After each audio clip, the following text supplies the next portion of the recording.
这节课呢，我们来学习一下儿科肺系疾病中的肺炎喘缩啊。我们来看看肺炎喘缩啊，它的概念是什么？它呢是以4个症状为主啊：发热、咳嗽、痰壅和气喘，也就是我们说的热、咳啊、痰、喘啊，热、咳、痰、喘这4个主症。同时呢，在肺部查体上啊，也要有明显的区别啊，主要是跟我们的咳嗽或者说其他的肺系疾病来讲啊，这个区别也挺明显。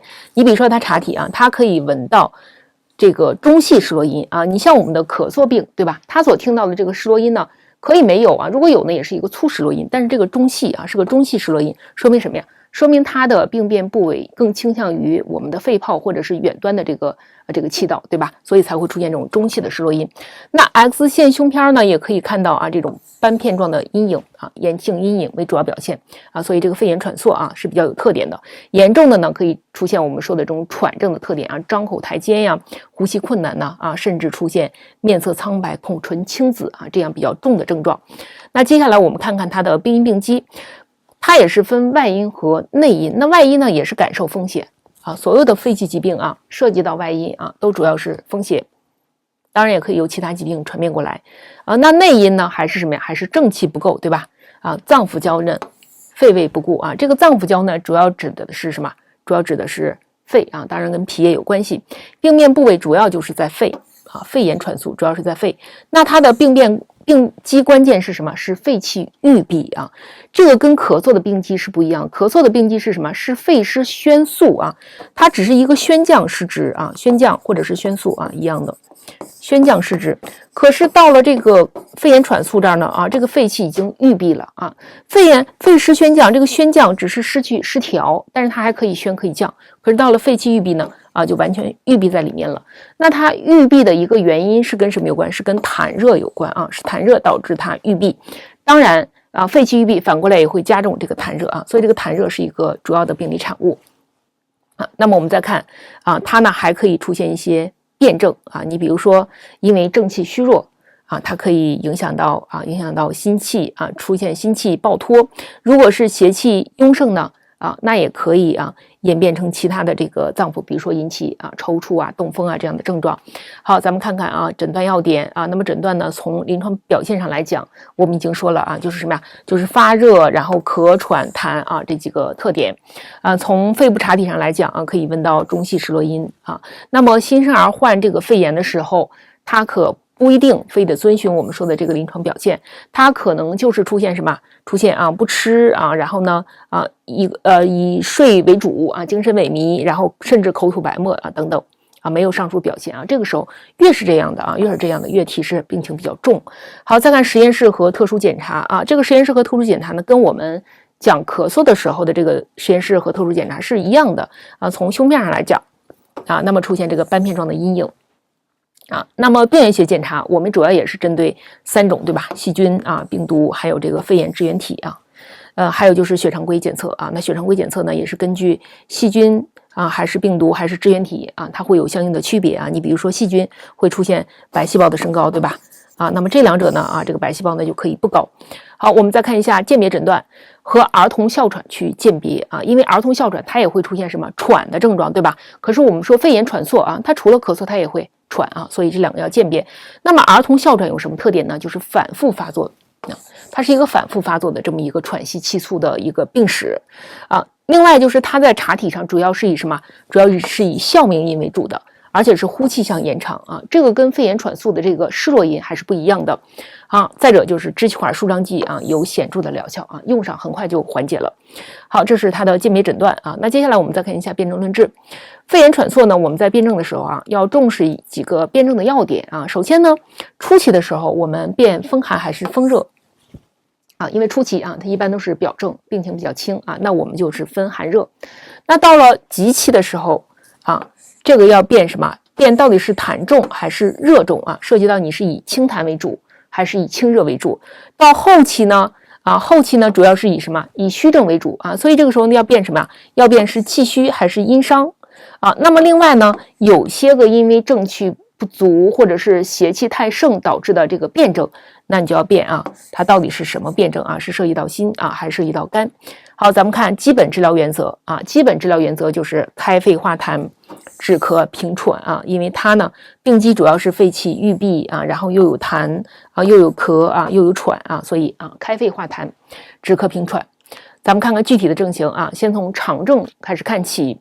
第一个症型是风寒闭肺症，这个风寒闭肺症呢，我们可以理解为由风寒症发展过来啊，你不管是风寒感冒也好，还是风寒咳嗽也好，所以它的临床表现啊，就是有风寒表症的特点，再加上我们刚刚说的发热咳嗽、喘息还有这个痰这几个表现就可以了。风寒表症的特点第一行这就是风寒表症的特点，对吧？包括痰稀色白，然后呢，肺炎喘促的特点你比如说它咳喘然后痰，咽不红口不渴面色淡白纳呆，然后这也是一个风寒症的特点那包括脉浮紧、苔薄白风寒症的特点，指纹浮红风寒症的特点，所以我们就辛温宣肺或者说辛温解表当然稍微有点区别，化痰止咳也不能忘用的是华盖散用的是华盖散。好，第二个症型风热闭肺症也就是说它可以由风热症发展过来，对吧？风热感冒或者是风热咳嗽，那它首先要有风热表症的特点第一行风热表症的特点，然后再加上我们说的肺炎喘促的特点你比如说咳喘，还有这个痰然后伴有这个咽红肿喉核红肿这都是什么？都是热症的特点苔薄黄脉浮数风热的特点。好，辛凉宣肺化痰止咳用的是麻杏石甘汤如果是壮热烦渴很明显的，就加大生石膏的用量再加知母清热然后又可以滋阴生津。喘息痰鸣的加葶苈子浙贝母来什么？来化痰平喘。咽喉红肿疼痛的加射干蝉蜕利咽。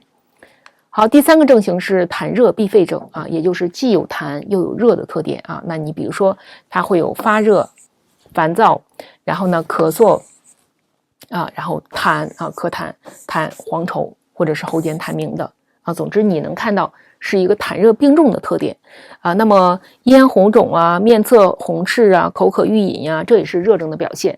大便干结、小便短黄，热症的表现。舌红苔黄，热症的表现脉滑数热症的表现。指纹紫质热症的表现。好，显于气管，对吧？这个病程呢还没有到了特别重的时候好，但是呢也是往上发展了。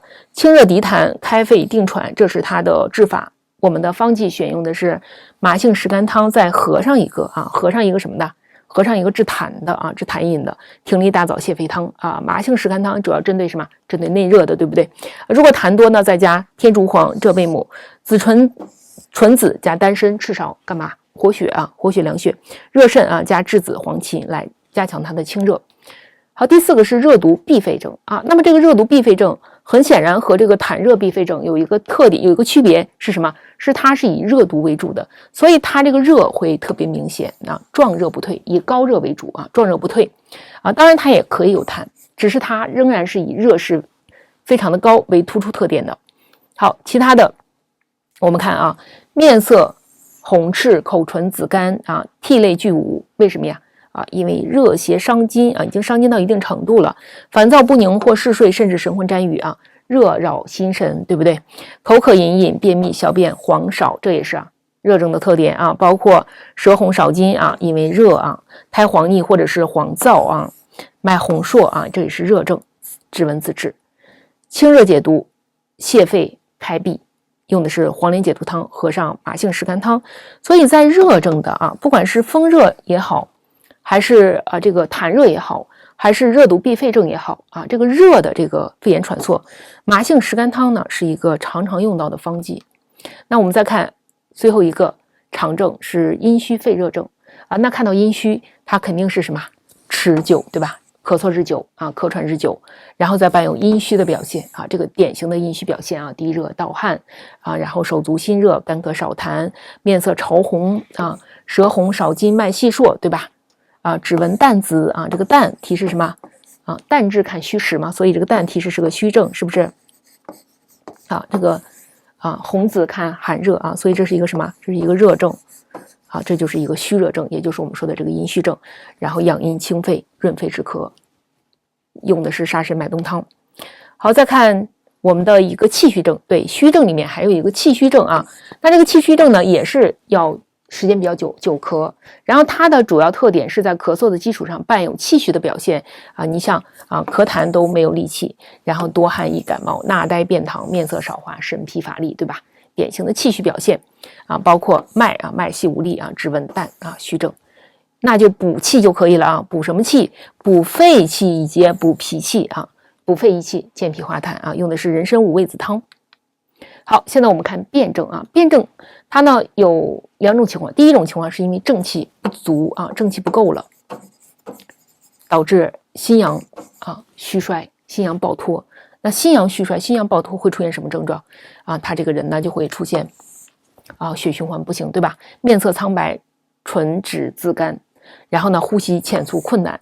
四肢不温啊，出现阳虚的表现啊，那么胁下甚至皮块啊，这个主要是什么？是肝脏的肿大啊，心悸动烁，烦躁虚烦不安，神萎淡漠，对吧？神志一出现问题啊，那肯定是比较重的，小便减少啊，小便减少为什么？因为阳虚啊，不能气化水液，舌质淡紫，脉细弱急硕啊，你看这个脉象。啊，细弱急硕，这肯定不是一个什么好的脉象，对吧？然后指纹呢，已经到达了命关啊，病情非常的深重，所以温补心阳要救逆固脱啊，要救逆固脱，用的是参附龙母救逆汤啊。第二个辩证是胁陷厥阴症，这个胁陷厥阴症呢啊，主要是以热为主的，壮热不退啊，它是因为邪气过于炽盛才导致的这个。陷入厥阴了啊，壮热不退，口唇紫干气促，喉间痰鸣，烦躁不安，神魂沾雨，两目上视，四肢抽搐啊。厥阴跟什么？跟肝经有关，对吧？所以这是一个肝风啊，肝风内动的表现。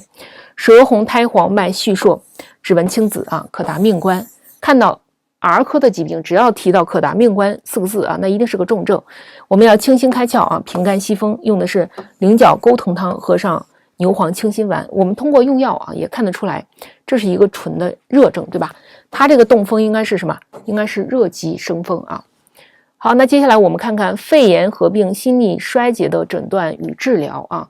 这个肺炎合并心力衰竭呢，相当于我们中医所说的这个心阳虚脱的这个辩证啊，心阳虚脱的辩证。而肺炎合并心力衰竭呢，它很危险啊，而且呢，它也会这个发生的几率也比较高啊，所以大家要重视一下肺炎合并心力衰竭的问题。肺炎合并心力衰竭的这个诊断呢啊，有这么7条，只要具备前5项啊，就可以诊断心力衰竭啊。那第一点，心率要什么？要快啊，要快，超过180。然后呼吸呢也快啊，超过60次每分。然后出现极度的烦躁不安。啊，另外就是这个循环的问题，面色明显发干，皮肤苍白啊，然后发灰啊、发花呀、发凉啊，循环不行啊，这个指甲的这个再充电的时间呢也延长啊，尿少和无尿啊，这都是啊有效循环血量开始出现问题了，对不对啊？然后心脏的典型的这个体征啊，心音低顿，有斑马绿啊，颈静脉弄张 ，X 线显示心脏增大啊，就是心衰的典型的特点啊，心脏本身的查体的特点，然后肝脏啊出现扩大。颜面、眼睑、下肢出现水肿啊，前5项只要具备前5项就可以诊断这是一个心衰了啊。那接下来我们看看肺炎合并心力衰竭的治疗啊。那么治疗第一个肯定是一般治疗，就是我们说的这个给氧对症，对吧？祛痰止咳镇静啊，还有就是针对病因治疗啊。你比如说它是一个这个细菌的啊，那你肯定要抗感染啊。如果是病毒的，你要抗病毒啊，等等相应的病因治疗。另外就是强心药物的使用啊，这个养绿黄类药物的使用，这里面大家就记一个西地兰就够了啊，记一个西地兰，首选西地兰就可以了。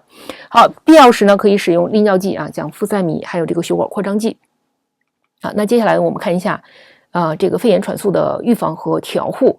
预防呢啊，它其实跟其他疾病、肺系疾病的预防呢也没有什么特殊的东西啊。第一个肯定都是吧，提高人体的正气吧，是吧？增强体质啊，这个增强体质无非就是加强体育锻炼。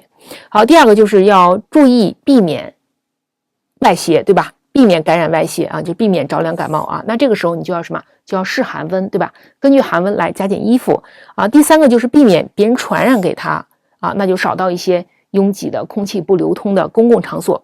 好，再看调护啊，调护呢也没有什么特殊的啊，主要是居住环境的问题，空气要新鲜流通，对吧？温湿度要合适啊。另外就是饮食的问题啊，再者就是气道护理的问题啊，你翻身啊、拍背呀这个拍痰呢啊，再者就是密切观察啊，防止出现辩证啊，我们说的那2个辩证。好，那接下来我们看一下相关的习题啊，肺炎喘速的辩证是什么啊？喘速的辩证啊，那肯定是选心阳虚衰了，对吧？啊，答案选 E。不属于肺炎喘速主要表现的是什么啊？主要表现肺炎喘速啊，它不一定含有喘哮啊。如果出现喘哮，就可以单独诊断为哮喘了。答案选 D。肺炎咳嗽恢复期症见久咳啊，咳嗽无力、纳呆、便溏、面色少华、神疲乏力啊，这肯定是个气虚症，对吧？那气虚症我们选什么？选人参五味子汤啊，答案选 A。肺炎喘速症见咳嗽日久不愈啊，这肯定是一个虚症。然后它的伴随症状是低热、盗汗、手足心热啊、干咳少痰啊，这是什么呀？典型的阴虚的表现啊。所以我们看看啊，哪个带有阴虚，我们就选哪个就可以了啊。答案选 E。A 选项虽然也有阴虚，但是它又提到了气虚，但是我们看这个题干中给的这些信息，你是看不出来气虚的特点的啊，所以答案选 E。下列各项不属于肺炎合并心力衰竭诊断标准的是什么啊？标准啊，这个不属于肯定是 B， 对吧？因为合并心衰，它的心率和呼吸一定是增快的啊，但是 B 里面提到慢啊，这肯定是不对的。小儿肺炎喘速的主要治疗原则啊，主要治疗原则啊，开肺化痰，止咳平喘。答案选 A 啊，这里面我们猜也能猜出来是 A， 对吧？因为他问的是原则性的问题，可是 B、C、D、E 它都太具体化了啊，它一看就是针对相应的不同的症型的。患儿4岁，发热咳嗽3天，发热无寒，发热无风，头痛有汗。大家看到发热无风，头痛有汗，鼻塞流涕，这就是什么呀？这是风热表症的特点，对吧？啊，所以这个症候的选择啊，你看哪个有风热，你选哪个就可以了啊。答案选 B 啊，风热必肺症。发热咳嗽3天啊，然后呢出现发热无风啊，跟那个一样，对吧？他问的是首选的方剂是什么啊？那风热必肺，我们选用的方剂是什么？是麻杏石甘汤啊，答案选 B 啊，这是一个跟热相关的一个肺系疾病的一个基础方。发热咳嗽2天，壮热不退。好，看到壮热不退，它重点在强调这是一个以热为主的一个病症，对吧？啊，后面的他提到的这个舌红少津啊，然后苔黄腻脉红硕啊，都提示是一个热症啊，所以我们就看看啊，治则哪个是针对热的就可以了。A 清热啊 ，B 清热，还有 D 也是清热啊，那我们选哪个啊？像软坚散结啊，这个肯定就不至于了，对吧？跟那个没有关系啊，所以我们不选 D 啊。那到底是清热解毒还是清热涤痰啊？我们这道题呢要选 A 啊，为什么选 A 不选 B？ 重点就在于它强调的是一个热啊。这个痰呢，并不是一个主要的问题啊。这个 B 选项清热涤痰，它针对的是什么？针对的是痰热郁肺症啊，就是以痰热同时为主的这么一个病症的治疗原则啊。所以这道题答案选 A。患儿3岁2个月，高热4天持续不退啊，然后呢，喉间痰鸣啊，忽见神魂沾雨，两目上视，四肢抽搐。好，看到这些忽见什么什么很重的症状，这肯定是什么？是辩证，对不对啊？辩证。那我们治疗的时候啊，你看看，你要针对这个辩证去有针对性的治疗，也就是你要什么？要平肝息风，对吧？啊，要镇惊啊，所以答案选 D 啊，要开窍，要精心开窍。好，患儿2岁2个月啊，然后呢跟上一道题是一样的啊，他问首选的方剂是什么？清心开窍啊，平肝息风，我们用什么呀？用的是菱角钩藤汤和上牛黄清心丸啊，答案选 E。好，本节课的内容我们就介绍完了，感谢大家的关注。